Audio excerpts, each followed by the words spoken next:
విగ్రహ మురారీశ్వర అగణిత గుణగణ అమృత శివ సాంబ సదా శివ సాంబ సదా శివ సాంబ సదా శివ సదా శివ ఆనందాశ్రిత రక్షక ఆనంద మహేశ శివ సాంబ సదా శివ సాంబ సదా శివ సాంబ సదా శివ సదా శివ ఇందు కళాధర ఇంద్రారీయ సుందర రూప సురేశ శివ సాంబ సదా శివ సాంబ సదా శివ సాంబ సదా శివ సదా శివ ఈశ సురేశ మహేశ జనప్రియ కేశవ సూరిత కీర్తి శివ సాంబ సదా శివ సాంబ సదా శివ సాంబ సదా శివ సదా శివ పురగాడి ప్రియ భూషణ శంకర నరక వినాశన కేశ శివ సాంబ సదా శివ సాంబ సదా శివ సాంబ సదా శివ సదా శివ మూర్జిత దానవ నాశ పరాకర అర్జిత పాప వినాశ శివ సాంబ సదా శివ సాంబ సదా శివ సాంబ సదా శివ సదా శివ సాంబ సదా శివ సాంబ సదా శివ సాంబ సదా శివ సదా శివ సాంబ సదా శివ సాంబ సదా శివ సాంబ సదా శివ సదా శివ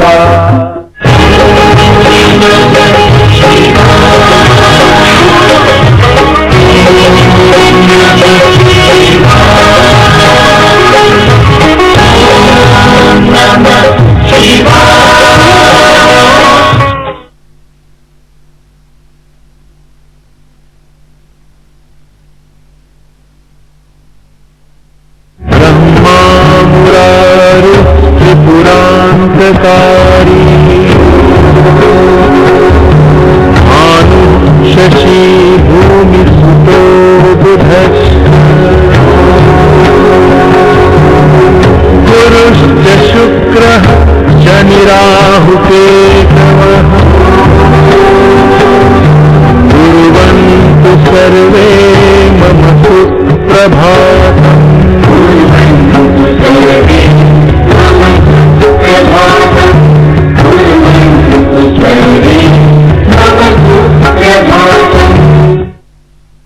భారత భూమి పవిత్రమైనది. ఈ భూభాగంలోని కొన్ని ప్రత్యేక ప్రదేశాలు, నదీ సంగమ స్థలాలు, అనేకానేక దేవతామూర్తులు ఇలా అంతటా పరమేశ్వరుని విభూతితో నిండి ఉంది.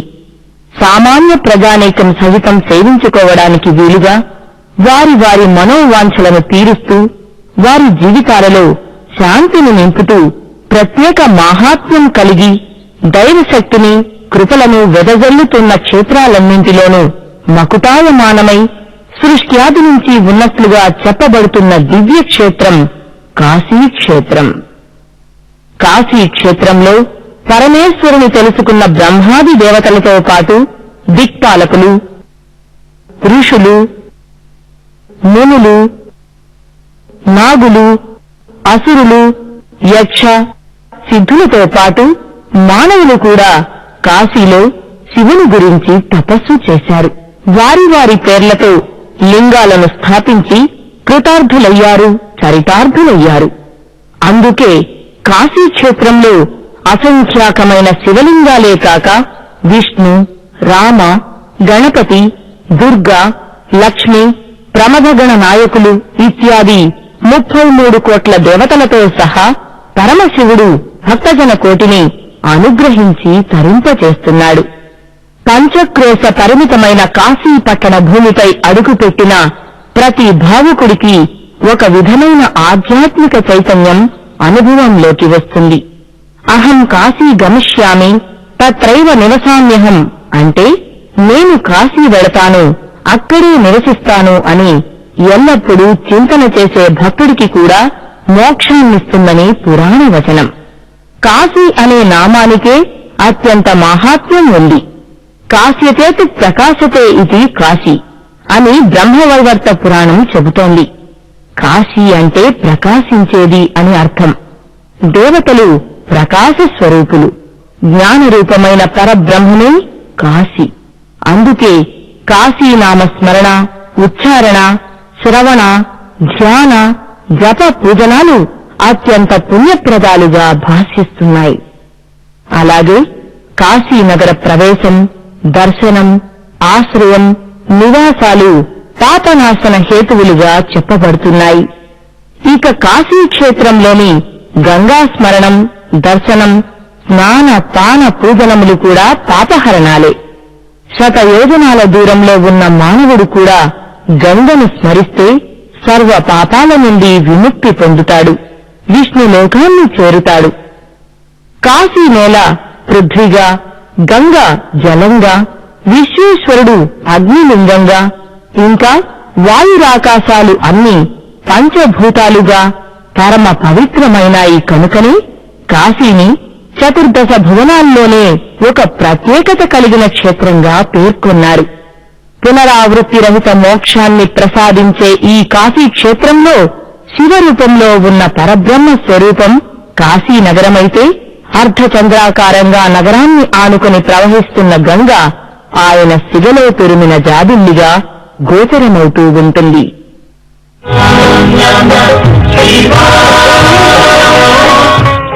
ఇలా కాశీయాత్రలోని అనేక విశేషాలను తెలుసుకుంటున్నాం గదా మనం. కార్తీక మాసం సందర్భంగా కాశీక్షేత్రంలో బ్రహ్మశ్రీ చాగంటి కోటేశ్వరరావు గారు ప్రవచించిన విశ్వనాథ వైభవాన్ని తిలకిద్దాం. గంగాతరంగ రమణీయ జటాకలాపం గౌరీ నిరంతర విభూషిత వామభాగం నారాయణ ప్రియ మనంగ మదాపహారం వారాణసీపురపతి భజ విశ్వనాథం.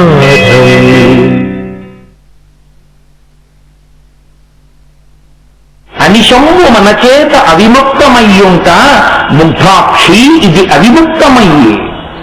మనకు ఆనందంబునరించు కావున ఆనంద విపినాభిధానమయ్యే.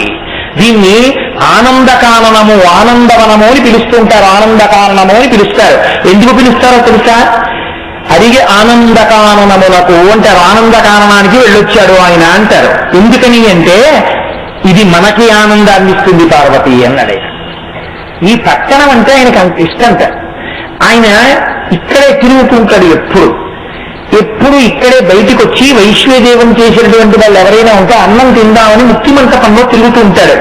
ఇంకా చిత్రం ఏంటో తెలుసా అండి, ముక్తి మంటపంలో దక్షిణామూర్తిగా కాలు మీద కాలేసి కూర్చుని ఎవరికి జ్ఞానమిచ్చి అనుగ్రహిద్దామనుకున్నాడో వాళ్ళకి అక్కడే కూర్చుని విశ్వనాథ మంటపంలోకి వెళ్ళినప్పుడు జ్ఞానాన్ని అనుగ్రహిస్తాడు.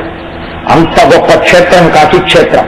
అందుకని మనకు ఆనందంబునరించు కావున ఆనంద విపినాభిధానమయ్యే. మన అనుమతి లేని వాడు ఇక్కడికి రాడు. మన అనుమతితో లోపలికి వచ్చిన వాడు అంటే వాడు మనవాడై ఉన్నవాడు అని గుర్తు. ఎవడు పాపిష్ఠయో, ఎవడు దుష్కర్మముల యందు ఉంటాడో అటువంటి వాణ్ణి నేను ఇందులోకి రానివ్వను. చూస్తూ ఉంటాడు కాలభైరవుడు, చూస్తూ ఉంటాడు గుంటి గణపతి. కాబట్టి వాళ్ళు రారు. లోపలికొచ్చారు అంటే మన బిడ్డలే, లోకమంతా మన బిడ్డలే.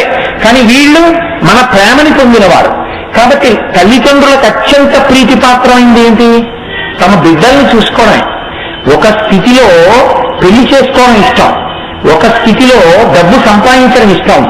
కడుపున బిడ్డలు పుట్టిన తర్వాత తండ్రికి తల్లికి ఏది ఇష్టం అవుతుందో తెలుసా అండి? అందున ప్రత్యేకించి తండ్రికి బిడ్డల యొక్క వచ్చిరాని మాటలు వినడం ఎంత సంతోషంగా ఉంటుందో. హిరణ్యకశిపుడు అంతటి వాడు ఒప్పుకున్నాడు.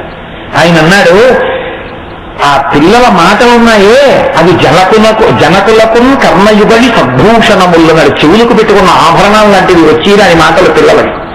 కాబట్టి ఆ పిల్లల్ని చూసుకోవడం ఎంత సంతోషం.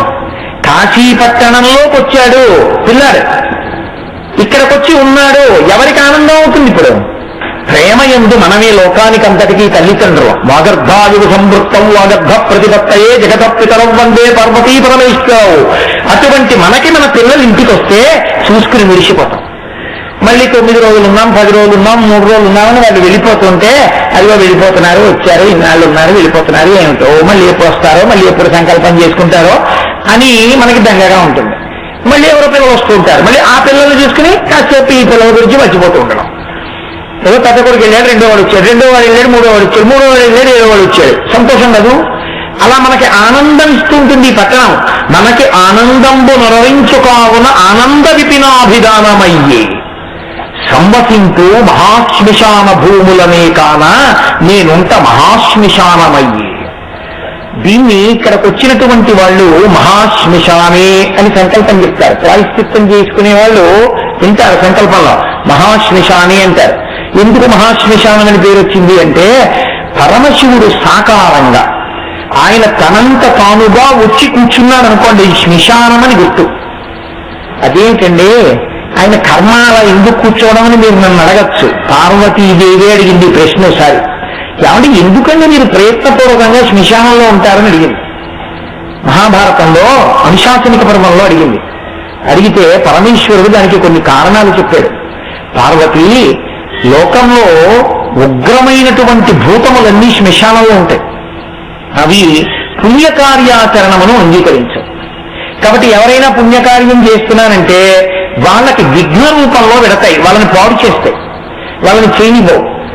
బ్రహ్మగారు ఒకసారి వచ్చి నా దగ్గర మొక్కుతున్నాడు, శివా లోకంలో మంగళకార్యాలు జరగట్లేదు, ఈ భూతప్రేతాదులన్నీ వచ్చేస్తున్నాయి, వచ్చి మంగళకార్యాలు జరగకుండా చేస్తున్నాయి.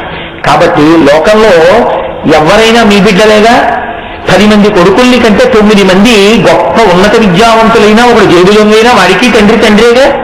కాబట్టి లోకంలో అన్ని ప్రాణులకి మీరేగా తల్లిదండ్రులు. కాబట్టి మీరు వెళ్ళి శ్మశానంలో కూర్చోండి. కూర్చుంటే వాళ్ళు వెడతా అంటే ఎవ్వరో ఇక్కడే ఉండదు అన్నారు అనుకోండి, మీరు చూడండి అందరూ వచ్చేయండి అంటే నా వెనకాల వస్తుంటారు. అలా ఆయన అక్కడ కూర్చున్నాడు అనుకోండి, కూర్చుని ఎవరు బయటికి వెళ్ళారు అన్నాడు అనుకోండి, ఎవరు బయటికి వెళ్ళరు, అక్కడ కూర్చుంటారు. కానీ వాటికేమిటో తెలుసా సంతోషం, అలా బుద్ధిగా కూర్చో, శ్రద్ధగా కూర్చో అంటే అవేం కూర్చో, వాటికి ఏదో ఒకటి చేస్తూ ఉండాలి.